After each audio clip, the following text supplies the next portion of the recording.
I had just moved into a new apartment after a rough breakup. It wasn't the best place, but it was all I could afford at the time. The building was old, the kind that had probably seen better days decades ago. The walls were thin, the floors creaked, and the elevator sounded like it could break down at any moment. But it was a fresh start, and that was what I needed. The apartment was on the third floor, at the end of a long, dimly lit hallway. I didn't have much furniture, just the basics: a bed, a couch, a table. It was a bit lonely, but I liked the quiet, or at least I thought I would. It didn't take long for me to notice that something was off. The first night, as I was lying in bed, I heard it, a soft, rhythmic tapping. It was coming from the wall behind my bed, the one that separated my apartment from the unit next door. I figured it was just the pipes or maybe a neighbor doing some late-night work. But the tapping didn't stop. It went on for hours, perfectly timed, like a metronome. It was unsettling, but I was too tired to care. I eventually fell asleep, thinking nothing of it. The next morning, I left for work and ran into one of my neighbors in the hallway. He was an older man, probably in his 60s, with a thin frame and deep-set eyes that gave him a slightly haunted look. He was standing by his door, just a few feet away from mine. I gave him a nod and a polite smile, but he didn't respond. He just stared at me, his eyes following me as I walked down the hallway. As I was waiting for the elevator, I heard a voice behind me. "You're new here." I turned around, and the old man was standing right behind me.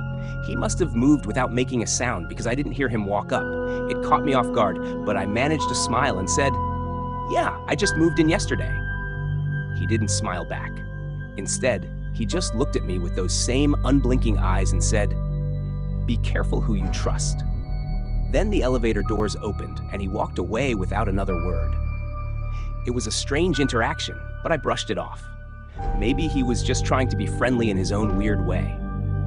That night, the tapping started again. This time, I was wide awake and more annoyed than anything.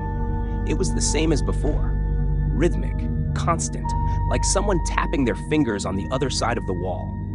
I banged on the wall a couple of times, hoping my neighbor would get the hint, but the tapping just stopped for a moment before starting up again. It was starting to creep me out.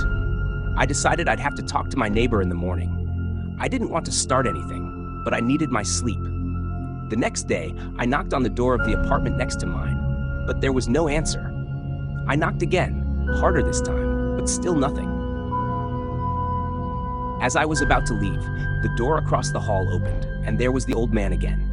He introduced himself as Mr. Mike Crowley. He asked if I needed help with something. I told him about the tapping noise and how it was keeping me up at night. Mr. Crowley just stared at me for a moment before saying, "You won't get an answer from that door."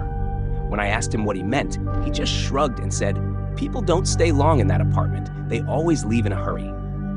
Then, with that same intense stare, he added, "I'd be careful if I were you." It was an odd thing to say, and it didn't sit well with me. But I thanked him and went back to my apartment, trying to shake off the uneasy feeling that had settled in my stomach. Over the next few days, things started to get weirder. The tapping continued, sometimes louder, sometimes softer, but always there. And then, other things started happening. I'd come home to find the door to my apartment slightly ajar, even though I was sure I'd locked it. My belongings seemed to be moved, just slightly out of place. Nothing was missing, but it was like someone had been in my apartment, touching my things, just enough to let me know they'd been there. At first, I thought I was imagining it. Maybe I was just tired, stressed from the move. But the feeling of being watched grew stronger. I started to notice shadows moving under my door, as if someone was standing outside, watching and waiting. One night, I was lying in bed, the tapping still going, when I heard it, a soft, almost imperceptible whisper. I couldn't make out the words, but it was coming from the other side of the wall, where the tapping was. My heart started racing. I sat up, straining to listen, but the whispering stopped. And then, as if to mock me, the tapping started again, louder than before. I couldn't take it anymore. I grabbed my phone and called the landlord, demanding to know who lived next door. He seemed surprised by the question and told me that the apartment was empty. It had been for weeks. He even offered to come by and show me, but I declined. I was too shaken up. I thanked him and hung up, trying to wrap my head around what I'd just heard. The next day, I decided I couldn't stay in that apartment any longer. I called my boss and took a few days off work, determined to find a new place to live. But before I could make arrangements, something happened that made me realize leaving wouldn't be as easy as I thought. That evening, as I was packing my things, the power went out. The entire building was plunged into darkness, and I was left standing in the middle of my living room with only the light from my phone to guide me.